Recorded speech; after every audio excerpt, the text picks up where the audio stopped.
Joining me today is a very special guest, Gareth Gallagher. He is a senior event and marketing executive, a celebrity planner. He is an author, writer, founder at EVT Media. He is here today to talk about his book, Eventually Gareth. The show had to go on, his passion for fitness and music, and a lot more, like what's next for him. Welcome to the show. Thank you so much. One honor to be here and what an introduction. Absolutely amazing. You couldn't have summed it up better. I couldn't have summed it up better myself. But yeah, I'm honored to be here and talk about my book, Eventually Gareth. The show had to go on, and my 25-year career working in events and media. Something that's not really talked about in the industry and globally, really. And so I'm honored to be able to share with you part of my story today. Yes, it's a pleasure to have you. But what else do you do? Wow, gosh, there's so much I do in my remit. I also am a trained psychic. So much to people's is that I've been doing that a very long time. I'm a medium. I practice all the clairs, so clairaudient, sentient, you name it, I do it. And I study astrology and and numerology as well. So I do that. And as you mentioned, I have such a deep love for fitness, the body, mind, body, and soul, really. And I think that's now spiritually based. I mean, my life is spiritual, whereas for years it was very, astrophysical, I guess you would say. But yes, so I have a deep rooted love, I think, in the understanding of, this life, our previous lives, and the belief that there are lives beyond the here and now, and that's a big part of what I do on a day-to-day basis. And I'll talk more about my projects and upcoming stuff that I'm doing later as we go through. There's some exciting stuff coming through, and more events and adventures that are coming out, part of my story. Yes, and I read your book and congratulations. Yeah. And I understand you'll be writing more books. Is that right? I mean, I think I need a breather from this one, but no, yeah, there's definitely another one on the thing. There was so much that I wanted to cover in my, career, both, and I think the book does a really good job of showcasing both the personal struggles, my struggles through addiction with drugs and alcohol and food, particularly, and where that stemmed from in my early childhood, and then how that kind of played into my professional life, into the job that I was given, or chose. I believe that I had some kind of contract when I came here to do what I do, and how that played into the role that I did on a daily basis, and still do, but do very differently, through my work in creativity, events, media, PR, and my astro work as well. So I do think that there's a lot of synergy in the book. But yes, there is, I'd say, probably another volume that could come. It's hard to talk about so many events, but really to capture those events that are going to create impact and be a force for change. And that's what the book's about. It's about being a force for change. Yes, and I understand you had a passion for music. It's music that you wanted to go into. Yeah, I had no desire to work in events. Like, it wasn't my chosen field. Like, I grew up as a musician. I played the piano from a young age. I taught myself. I went to it was the love of my life. I played the flute and also the saxophone, and that was where I was hoping that my career would take me into playing with the orchestras. And I did that apart as a very early in my very early teenage years. But unfortunately, I fell very ill and was unable to play an instrument for about a year. And at that stage, I was living at home with said parents, and my mother was, right, well, if you're going to be at home, then off you go and go out to work. And that's how my career started. I went to work at this marketing agency in our local town, and God, those were the days when we hand delivered our CV. Do you remember those days? Like Yes. we used to take print CVs and take them to agencies. Like there was none of this like online. But that's what I did, and I got this job in this marketing doing cold calling these sales companies. I think I was Mhm. 18 at the time, and I was there for 3 months. And after 3 months, this girl walked out of the events team the night before she was due to travel. My boss walked into the office and said, "Who would like to go around Europe tomorrow, creating and delivering these events?" And I just stuck my hand up and I was like, "Sure, I'll do it. Who doesn't want to travel around Europe for 3 months?" And that was the start. I traveled around Europe with these two guys, and we used to go and we used to do these events called Buy On and Buy Us. And it was build your own network and build your own internet. That's how old I am, clearly. But and off we went. We went round just city after city after city teaching these businesses. And they taught me everything I needed to know about events. Yes. Well, what a Out- successful career. I mean, 25 years. And it's changed. It was the 1990s, right? Where it's, they don't have what they have today, technology wise, So it's, you have all that, experience. But I love the title of your book. And how was that simple to come up with, or did it take time to change the titles, or the title, I should say? It's a really interesting story because, I think every publishing house I spoke to was so against the name and so against everything. Hence why I ended up in the end self-publishing, because the offers that were there were wanting to change my book into something it wasn't, and I didn't want that. I wanted my story to be told as it is, with authenticity from the heart, and not be turned into a commercialized product. Like if it ends up being that. But I've always say a book is never about what we get out from it. It's the legacy that we leave behind. And so Eventually Gareth is obviously a play on events, and Gareth, and then obviously eventually getting to who Gareth really is without wearing all of these masks that Mm. I'd had over the years. And the subline of the show had to go on refers to something that we were obviously chatting about pre-interview, was the amount of unforeseen disasters, natural circumstances that I have been in during my careers, from bombings to earthquakes, cyclones, all kinds of radically dangerous situations.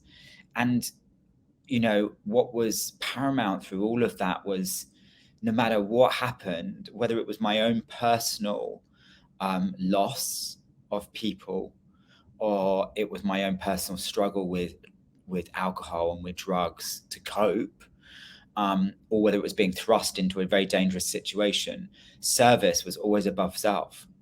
I was taught that from a very early age, that me last, service first. Me last, service first. And I think it's my natural way of being. Is I have such a love for people and serving, that I think I naturally, that wasn't an issue for me. So the show had to go on no matter what. And that's where, through all of these circumstances, my own personal struggles, the show had to go on until it couldn't, until Gareth was really unable to continue, and the show did stop, and a new show has been built. So yeah, that's how we got to really the book and the subtitle. Yes.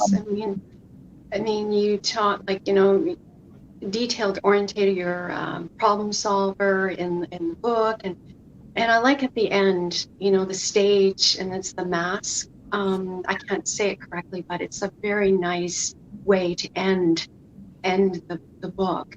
And it just left me for more. It's a page turner. But here am I telling you what, but for like the process, like what was the process like? Like, was it 2 years to write it, or did it just come naturally? Like, how did it?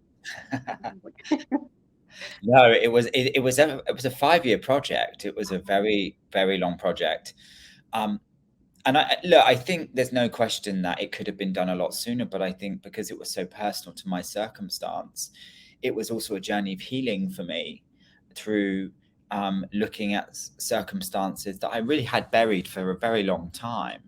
And it was kind of like putting my entire jigsaw puzzle together of my life thus far, of how far I'd come. And in this journey of writing the book, so much came up for me personally, um, that it became this beautiful journey um, of understanding and of great, great acceptance of why I almost think I started writing the book very angrily when I look back, of that kind of why me, like why was I chosen for this path? What had I done in my life to warrant this? And I think, very early on in the stages, with that healing and that process, I stopped asking that question and start focused on that it was my story, that it was me that got chosen to deal with these situations and circumstances, and that enabled me to heal, I think, through this process. But it was a very traumatic yet healing process, and I think anybody that writes a memoir, let's call it that, because that's what it is. I mean, it's a professional confessional through the bliss of my personal memoir and a journey. um it is healing for anybody to write. It's a cathartic process, but at the same time can also be very daunting and very subjective as well. And I am the first person, I am calling shame on the industry. I do believe that the industry is I don't blame the industry for my addiction, but by God, the companies I work for could have done far better than they did. The companies that are out there now can be, doing a lot more to support their employees and their suppliers and their vendors. And I do think it's an industry that's driven by excess, that people are so stubborn to change, where people still find value in carpeting a trade show, and we, look at what's going on with Mother Nature at the moment. We also have had, as an industry, a significant impact in our footprint on Mother Nature. We didn't think twice about flying thousands and thousands of people to business meetings and to conferences, and hundreds of thousands of people. And it's no wonder. I always say it's not a coincidence that the events industry was very much on its knees after COVID for a very long time, and still is, in my own personal suggestion. I mean, things like the, fam trips, it can be changed, right? I mean, you worked on such high profile events. I mean, and there's a part you just made it work. And I think it's your calmness. Like, I think it's, not only that, but attention to detail and lots more. But I mean, it's like I said, it's a page turner. It's so, I don't know how you did it, actually. It's just inspirational. It's like, Uh, yeah. Just, there are so many moving parts in what we do, and I think that there's a lack of understanding and education around that. I think I think the most magical thing about what we do is for me, and why I still do this job 25 years later, is the joy that we can bring individuals by bringing people together and connecting them through heart and mind. And for some people, that's aesthetically pleasing. For others, that's a feeling of connecting with someone.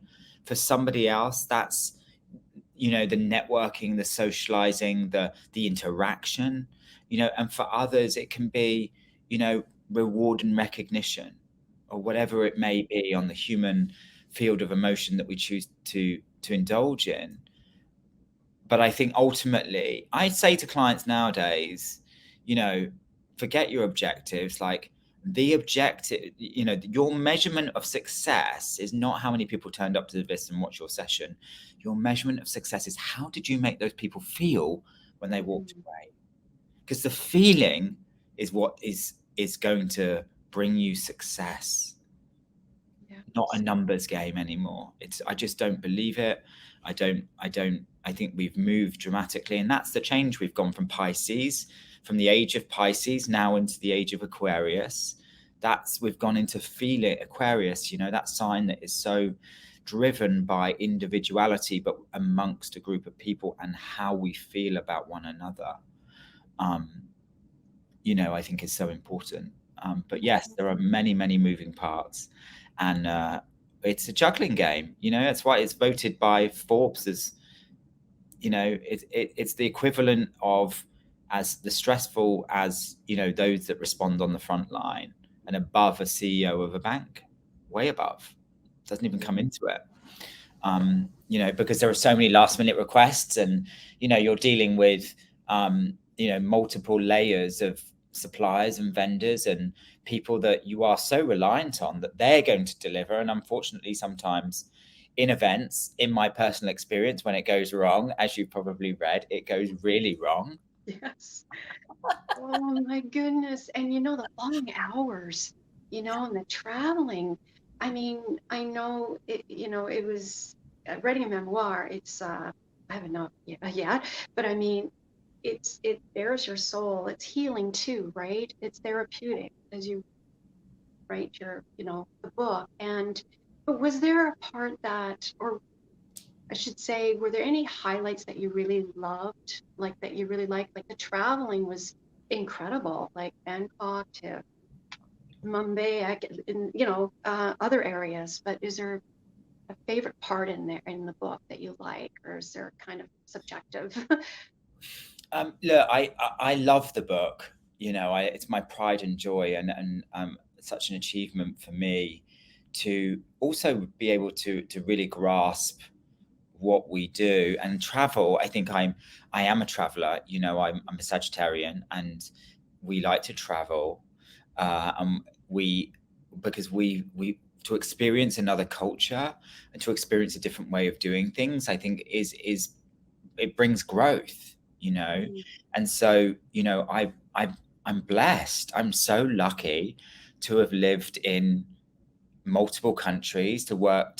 I went up a country last year. I've worked in 43 countries now around the world, and through all of those destinations, I've learned something hugely about myself, about people, about the way that we do business, and, you know, and had a great time doing it. You know, I've absolutely I loved my journey in events, and because, you know, for me, creativity is also very, very healing, and that's why I love to, you know, be part of that process. You know, I often have, you know, I try not to get too much involved in the operations now because I've been there and done it, and it's time for me to pass that on for others, you know. And I've worked on small events from 5 people, high level, high execs, you know, to celebrities, presidents, and then I've run big events for 100,000 people as well, you know. And so I've had such an incredible career, and there's more to come. You know, there's a lot more to come, just being done very, very differently. And so part of, I think, my joy in the book is to realize the experience that I have that I'm able to impart onto others and to give them an opportunity. Because let me tell you something about our industry. Yes, AI can probably build you a lovely plan, but when it comes to the execution of it, there is no one but a human being that's going to be able to do what we do, you know? yes, And absolutely. that's life, Mm, you know, when you know, unless we move to robots anytime soon, yeah. you know, truth be known, nobody can do what I do, you know, like, Mm, and I'm, you know, and I'm one of the best at the best, you know, because we care so greatly, you know. And you ask any of my clients, and they say what you love about working with me, they'll tell you the fact they don't need to think from the moment they leave home to the moment they return. And we focus on making somebody else's day. And so the book is really, become a force for change, and also highlights an industry that is, bringing people together will never change, I don't believe, and that we should still, as we build and grow from COVID, and the opportunities we've had for learning through that, uh, build a really successful future for the industry. But I do still believe there's a lot to change. Yes, and that's wonderful. But there's a part, there's Maria. I understand the chef out of bed, and you made this. You didn't make the chocolate cake was just lovely, because when you're very good at it, I was like, oh my goodness, you went beyond. Like I was just, I wish someone would do that for me, you know. But that was a lovely part in there, that having that chocolate cake for Maria. Yeah, So yeah, yeah. I'll never forget that, actually. I'll never forget that story. And that's the things I love to do. I think part of that comes from my childhood, because I think that I hate to always go back to the trauma, but I think I always had this need to impress, which actually became a love to do my best.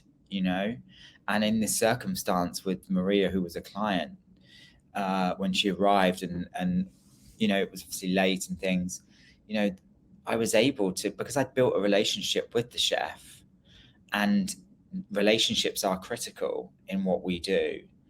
I was able to create something for her through that relationship that I built with him, to get him up at all hours. I'm sure he didn't particularly like it at the time, but being that it was in Asia, they kind of, there's very yes mentality. I was able to do that, and to see the benefits of that, and look at that. That's still talked about over a decade later, you know and she still talks about that. So does all the companies still talk about that. It's like those little touches in life. We forget how we can touch somebody's heart and their soul by just something so simple and so authentic. Yes, that was, okay, in a more detailed and extreme way of doing it, but it was simple. It was a simple reality that we went, and we did go above and beyond, because there's nothing worse than getting off a flight and getting to your hotel and you haven't eaten, and it's like, it's just that feeling. So yeah, it's a lovely part of the book. That's, what has the feedback been like so far? The feedback has been, there's obviously been incredible amount of press, which I'm very proud of. As a self-published author, I'm extremely proud to have been featured so significantly, and honored. The feedback has been very, positive. It's been very eye-opening, and I think that we're kind of in this era, aren't we, where we want to see what goes on behind the curtains. We want to understand, how does my food get on that plate? What process do we go through? Does that kitchen staff go through to get it there? How and what, where has it been? What's that journey been from that food? And I think COVID has, I think, brought out the inner philosopher in us, to understand and seek to understand. But we've had, obviously, the book is very honest. It's one person's, and it's only my viewpoint from my perspective of working in the career, in this career for a very long time. Others may disagree with it, but so far I have no complaints, and long may it continue. So I'm very honored and very grateful to all of those that have, been part of the journey so far, and there's a lot more to come. There's a lot more coming out, so it's watch this space. Oh, stay tuned, and what do you want people to take away from your book?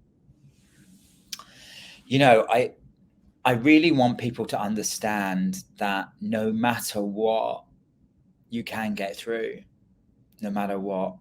And I think when you read the significance of the journey that I have undertaken in my path, personally, through drugs and alcohol, and that, the loss of people, my mother particularly, um, and others that have been in my path, you know, that you can continue, you can get through, and you can come out the other side, and you can do it. And I always say there's purpose in the pain.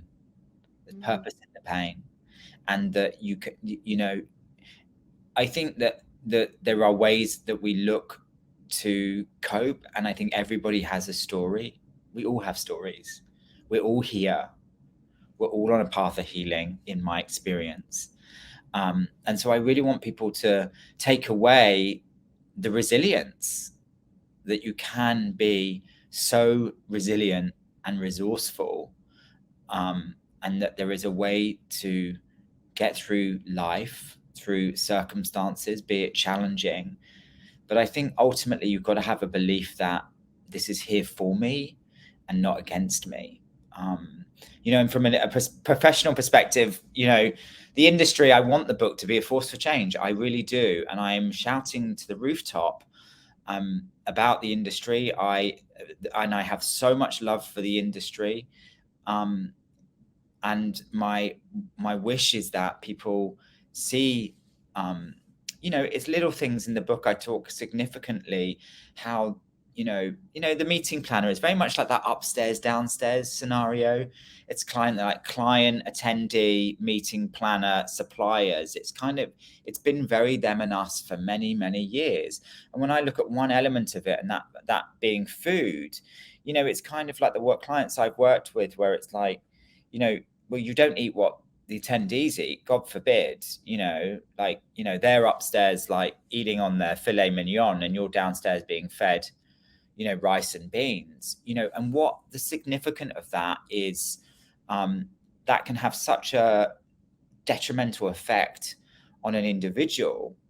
And in my circumstance, it certainly did, because it enabled me to continue believing that, it was kind of almost like I wasn't worthy of eating, mm, um, or that, we inherit these unhealthy eating behaviors, and we're an industry that's notorious for sugar, right? It's mm, like we thrive on it because you're working that, like you said, those long hours, night and day, you're on the run, the famous club sandwich in a hotel, and then you're feeding it with sugar and sweets and, you know, energy drinks and whatever it might be to cope with the stress. And mm, so I really do hope that clients start to get back to I'm very clear with clients. Without us, you don't have an event. So you can treat us how you want to treat us, but we will not tolerate um, anything but teamwork. You know, mm, we advocates of being an extension of your team, like our suppliers are an extension of yours, and we believe that it takes one team, it takes a village to make an event work. You know, mm, there's no them and us, and I'm really am advocating for the meeting planner that clients need to get, have a stark look at themselves and realization that they need us, you know, and that sounds very arrogant, but it's not, because meeting planners have been and are treated appallingly, and part of my book is to uncover a lot of this, um, so that people don't go through what I've been through in my career. mm. Yeah, so like how do you maintain a healthy lifestyle? I know we talked about your passion for music, passion for fitness, right? And can you share, like, I know you like cycling, is that right? Yeah, yeah, I do. I think fitness is probably, uh, you know, above all, I think prayer and meditation for me is a fundamental. I need it like food and I need it like water. So I praying and meditating, and I'm a huge advocate for that. It's, I think it's fundamental for all of us to learn breath work, and Mm. how to be present, and I believe prayer makes us present. I don't believe we're praying for, things, or I believe prayer is about a conversation, that's outside of us, that gets us present in our daily lives. And meditation allows us to hear and see, and to quieten our minds from the busyness of life Mm. that we go through.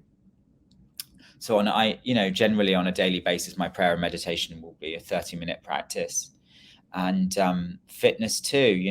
I'm a huge advocate of any type of fitness. It doesn't have to just be, the fitness that I incorporate in, which you talk about. I love to be in a dark room on a bike dancing around, and they know, what that is, whether it's Soul Cycle, or going to a HIIT class, Barry's, or to another you know Pilates class, or whatever it might be. But that is really, really important for me. And I'm just a much happier, healthier person.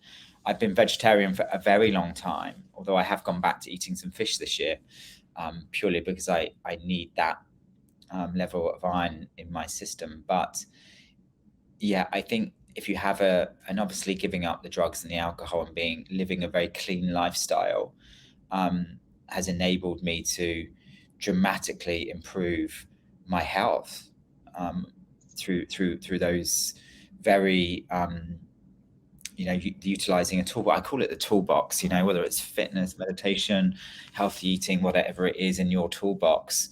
But I think you've got to learn what it is for you that brings you back into the moment, and brings you joy at the end of the day. Whatever brings you joy, do more of it, and do more of it, and do more of it, as long as it's healthy and it's not masking something that you're either unable to or unwilling to look at. And Yes. that's a dangerous place to be. Yes, you mentioned in the book Toolbox, and it's lovely. And I want to say, can I ask, what do you have a favorite dish or? Do I have a favorite dish? I know what my friends will be like. Oh God. Do you know what? I eat pasta most days, every Yeah, day. Like, that's good. probably because I work out sometimes twice a day. Um, so I need healthy, hearty pasta. But it's not the fact it's a fuel for me. Mm, It's a fact. Look, I love feeding people. I love, love, love, love, love, love. It's the biggest joy in life that I have. Hence why I run events, because in a way it's feeding the masses. Um, you know, and so find such joy in that. And like, food for me doesn't need to be complex. Sometimes it's pure, simple pasta with olive oil, with sun-dried tomatoes, with whatever garlic, ingredients that go into it. Just simple, good food. yeah, Food is love for me. It's such love. And it's two things in life I give people, is food and exercise. I love yeah. to give that. And do you have a favorite song? Like, I know you have a passion. Do I have a favorite song? Oh gosh, I'm lucky that I think I've grown up through some iconic artists over the years. Everything from, you know, way back to like the Dionne Warwick, Whitney Mm, Houston days, Elton John, Cher, all the way through now to the more modern days of that we look at. I don't think I have a favorite song as such. I think there's definitely part of me that resonates a huge amount with the music of Whitney Houston, Adele, Cher, Madonna. I think I resonate with those, and my music taste has changed over the years. Like we change. I believe that we change, and there's music I like to dance to on a bike, and there's music that I like to listen to yeah. get focused. You know, Hmm. Oh, so it's very diverse for me. that's wonderful. Like working out, it might be a certain type of music that you listen to, and if you're, you know, working on a project, perhaps you're listening to something else, right? So. just Yeah. isn't it subjective? And what is next for you? I mean, there's so much projects, I guess. Yeah, I'm working on some very exciting projects at the moment. Obviously there's the off spill of the book. We've spent a long time working on a dramatization of parts of the book, but with the unfortunate writers' strike, we've put that on the back burner and moved towards reality, which is very exciting.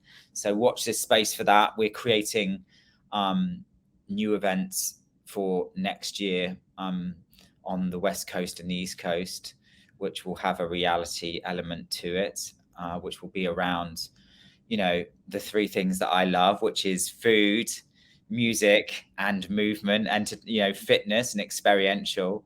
And I'm working alongside some of Hollywood's top producers for next year.